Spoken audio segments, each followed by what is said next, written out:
এখানে আমরা জলের মতো পরিষ্কার হয়ে যাচ্ছি যখন উটকাটাটি সত্য ঘটনাটা বিবরণ করেন।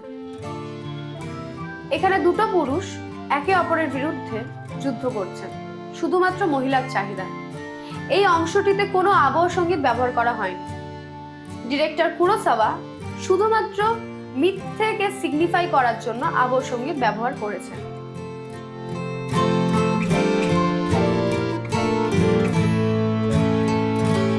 বাস্তব দুনিয়ায় বাস্তব মুহূর্তগুলোর সময় কোনো ব্যাকগ্রাউন্ড মিউজিক বেজে ওঠে না, কিন্তু পরিচালক এখানে ব্যাকগ্রাউন্ড মিউজিকের মাধ্যমে বোঝাতে চেয়েছেন সেই সব দৃশ্যগুলো যেগুলো রিয়ালিটি নয়।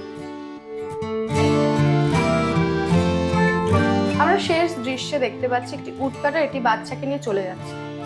এখানে এই দৃশ্যে একটি ব্যাকগ্রাউন্ড মিউজিক বাজানো হচ্ছে, কিন্তু কেন? ডিরেক্টর কুরোসাওয়া তো প্রত্যেকটা মিথ্যে ঘটনাকে সিগনিফাই করার জন্য ব্যাকগ্রাউন্ড মিউজিক বাজিয়েছেন। কারণ হচ্ছে ডিরেক্টর স্পিরিচুয়াল ট্রুথকে মেটেরিয়াল ট্রুথের ওপরে রেখেছেন।